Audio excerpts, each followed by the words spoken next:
Alaikum. Peace to you all. My name is Saba Ahmed. I'm a law student at American University.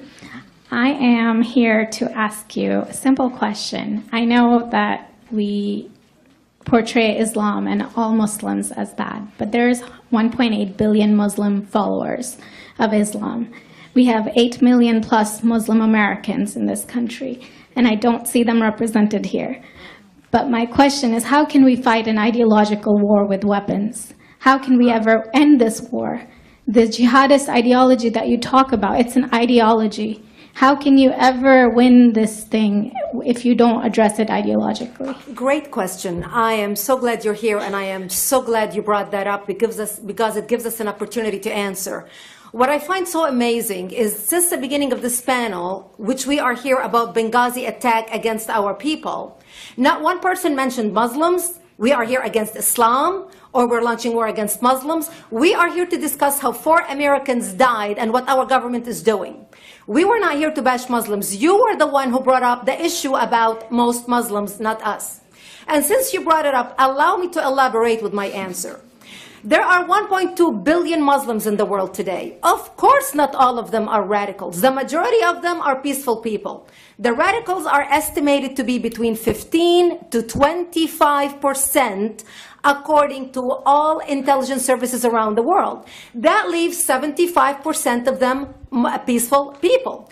But when you look at 15 to 25% of the world Muslim population, you're looking at 180 million to 300 million people dedicated to the destruction of Western civilization.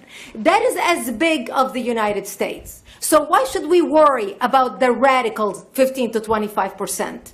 Because it is the radicals that kill. Because it is the radicals that behead and massacre. When you look throughout history, when you look at all the lessons of history, most Germans were peaceful. Yet the Nazis drove the agenda. And as a result, 60 million people died. Almost 14 million in concentration camps. 6 million were Jews. The peaceful majority were irrelevant. When you look at Russia, most Russians were peaceful as well. Yet the Russians were able to kill 20 million people. The peaceful majority were irrelevant. When you look at China, for example, most Chinese were peaceful as well. Yet the Chinese were able to kill 70 million people. The peaceful majority were irrelevant. When you look at Japan prior to World War II, most Japanese were peaceful as well. Yet Japan was able to butcher its way across Southeast Asia, killing 12 million people, mostly killed with bayonets and shovels. The peaceful majority were irrelevant. On September 11th in the United States, we had 2.3 million Arab Muslims living in the United States. It took 19 hijackers, 19 radicals to bring America down to its knees, destroy the World Trade Center, attack the Pentagon, and kill almost 3,000 Americans that day. The peaceful majority were irrelevant. So for all our powers of reasons and us talking about moderate and peaceful Muslims, I'm glad you're here. But where are the others speaking out? And since you are the only Muslim representative,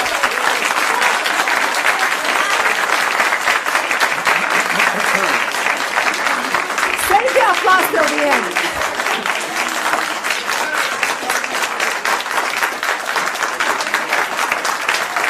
Thank you.